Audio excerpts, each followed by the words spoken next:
nga mga kalpano, dumating na yung mags natin na Jiren Android mags. Pang convert dito sa Click 200cc. Ayan, rear disc brake. Bali pang Click 160 to ah. So pwede siya sa PCX 160, ADB 160. Tara, unboxing na natin itong in-order natin. So yun, tara, unboxing na natin, no. Grabe, napakabigat. Oh. Solid. Attention, special handling. Ayan, unboxing na natin siya. In-order ko to kay Anja MC Parts. And pagka gusto ninyong umorder ng mga legit na mags, iwan ko yung pagbibilihan nyo dyan sa baba. Tara, let's go. Yun, no? Tapit mo kayo, dito. Tapit mo. Jiren, no? Solid. Ay, mabubuo na ang pangarap. Medyo magkakatindig dito sa Jiren. Ayan ang seller. Oh. May mga karton-karton pa dito. Diba? Ay. Oh. Ang seller. Talagang maalaga sa mga ino-order. Bigat. Ayan, pang Click 160 oh. Pakita mo dito. Oh. Bali by 14 siya. Sa mga PCX, di ba, by 13 yung likod. Pagka gusto niyo mag-convert, ito para sa inyo to. Ayan oh, Android oh. Jiren Android. Oh. Solid. Tapos ito, hard alloy. The moment of truth. Ay, kaganda. Sheesh. Ay, pakabit ko na tayo yung likod nito eh. Pwede naman kasing drum brake din sa likod. Ano? Guwapo. Oh. Tignan mo naman ang quality. Bali titanium yan. Oh. King, lapit mo King. Pwede siyang disc brake. Pwede siyang drum brake. Ayan. Solid quality. Babagay dito yung invisible cap natin. Panalo. Ayos, panalo. Yun lang, magkakaproblema tayo sa front piece natin kasi 5 holes yun eh. Bibili na tayo ng 4 holes.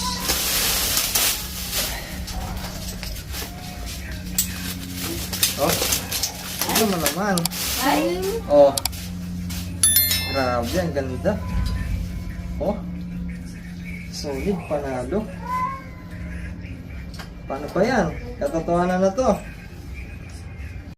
So yan, bale, hinintay ko na lang matapos yung caliper natin na ma-powder coat. Ayan o, ito yung sinasabi ko sa inyo. So, naka 5 holes kasi tayo. Ayan. Ito yung sakit sa ulo, 4 holes. So dapat ang bibiling ko rito pang Click 160 na SP800 din. Kaso sabi ko para may iba naman yung tindigan, kaya ito na lang yung in-order natin. So ito halos plug and play na. Ito, 'di ba?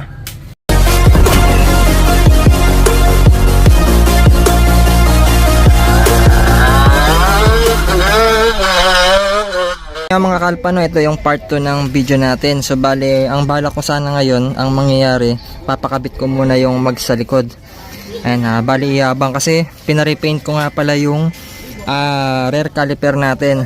So ito, pinagaya ko dun sa kulay ng R1 caliper.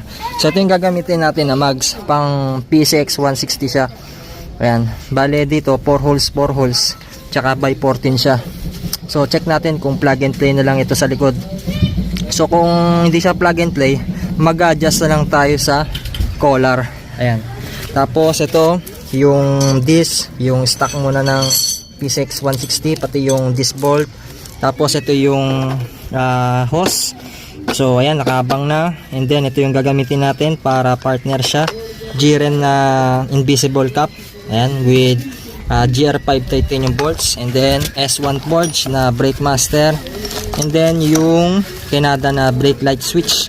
Tapos yung E-series na caliper na gagamitin natin. So bali ito na yung update. Bali nakabang na. So naayos na rin yung sa bolts nya. Ayan. So papalipat ko na lang yung gulong dito. Ang bala ko kasi sana noon SP800 lang din para yung harap hindi na natin problemahin. So pwede naman kayo bumili ng Jiren na mags pang PCX 160, 5 holes siya. So may ilalagay nyo pa rin yung 5 holes. Kaso magiging problema nyo ron, by 13 yung likod, tapos by 14 siya. Ang gusto kong mangyari, both sana na by 14. So another sakit na naman sa ulo. Pero gusto ko rin kasi matry na mag-convert din ng pang PCX 160. Kasi dito sa mags ng Click, nagpalit tayo ng shock na pang Wave 125. So plug and play lang yung shock natin dito. So nagtabas lang tayo sa pig bracket natin. So ngayon pupunta tayo ngayon ng shop. Papakabit ko muna yung gulong, papaabang natin. Tignan natin kung may mga tatama.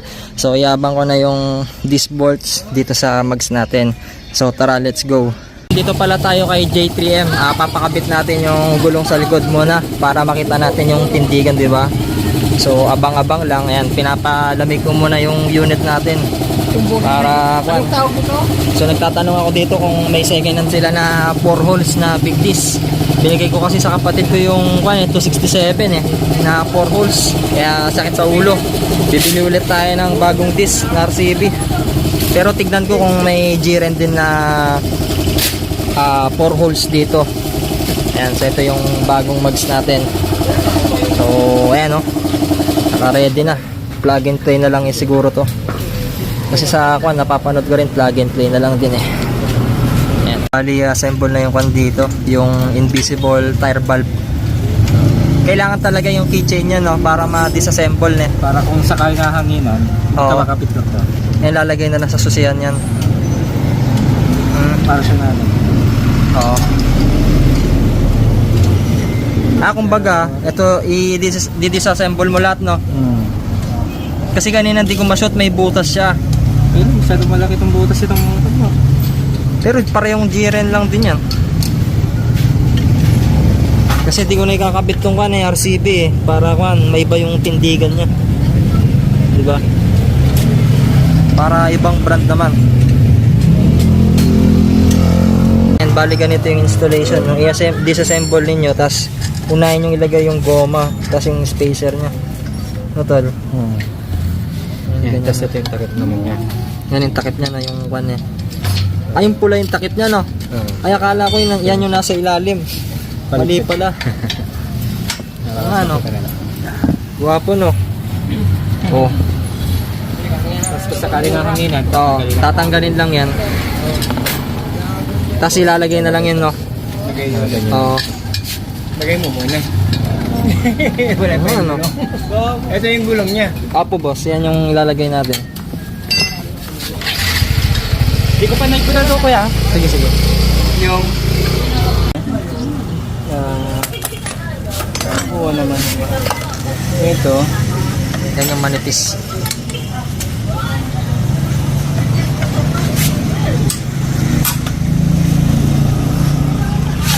Ayun, nakatakot dyan sa isa manipis na yan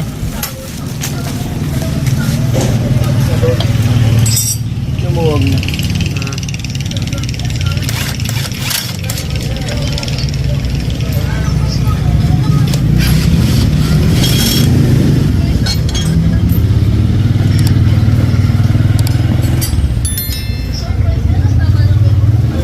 Yung mga tatanggalin.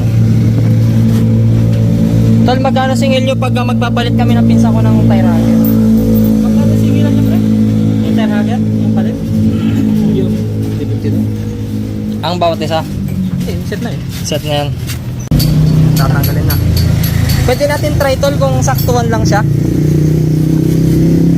Baka mamaya mag-adjust kasi tayo Mahirap na. Dalawa na pala. Sakto lang Lagay mo natin yung sakto lang. kung may bit ng Oo, plug and play nga siya. may play siya pag may swingan. Mhm. Baligtad. Baliktad. Oo nga, sakto nga lang siya tol. Plug and play nga siya. Oo, sakto no. Ay, binarenin nyo na. Oo, binarena namin yan. Pero may balak ako rito, papalitan ko pa to. Kumbaga, parang prototype pa lang siya. Higpitan. So yung collar dito, pang PCX 160 lahat ang gamitin ninyo. Plug and play siya. Ayan, sa mga magko-convert ng disc brake sa likod. Oh, nilalagay mo na yung mga tornilyo lahat. Oh, di ba? Solid, katotohanan. Kung hindi ko pala pinarepaint yung caliper, malalagay na pala lahat. Balis ka. Oo. Break ka muna. Ganyan muna. Pati yung yung tawag doon yung brake shoe, hindi tayo nagpalit, yun lang din. So, pwedeng drum brake, pwedeng disc brake, di ba? At least nakabang siya. Solid. Dito pinagkakalag na lang.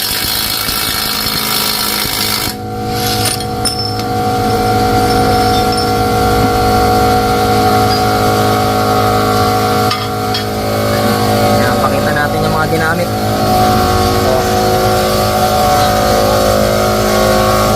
Ayan, sa mga gustong magpagawa, dito lang yan sa J3M. Ano nang location nito tol? Legazpi Street no? Sa Panigi Tarlac. Yan si Kuya, tinatanggal na yung natin, gulong natin.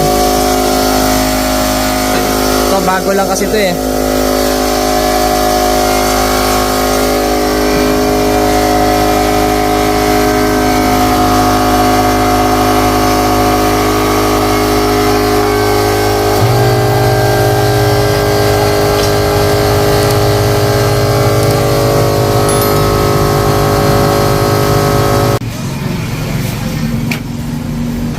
Stock this muna.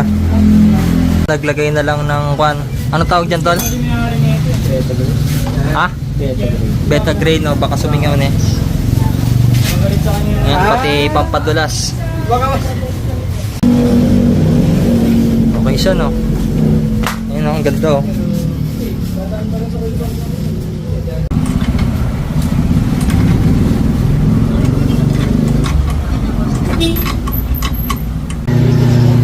Ito, stock size lang yung gulong natin na Beast-Tire 100 by 80.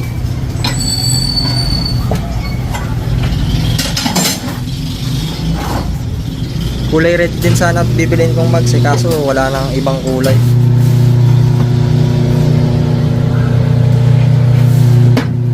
Yan. Ano, saktong-sakto siya oh.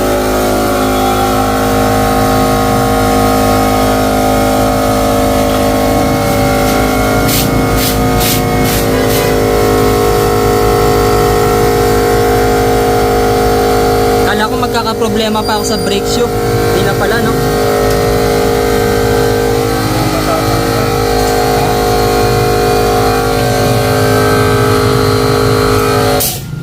Kaya. Mas matulis yan. Buti na lang mo po eh. Brake yun. Kapag mutok ka agad, no? Buti nga, bait lang doon. Ako. Ibabalik lang. Buti walang ganong customer na tol.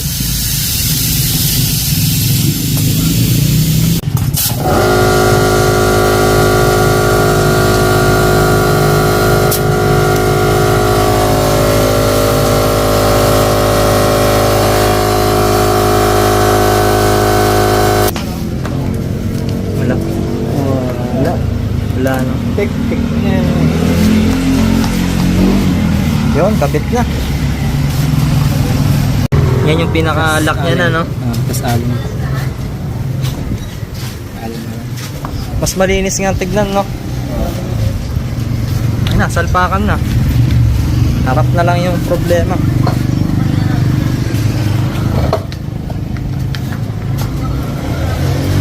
Pati pwedeng convert ng disc. Oo. Convert yun. Higpit-higpit ulit.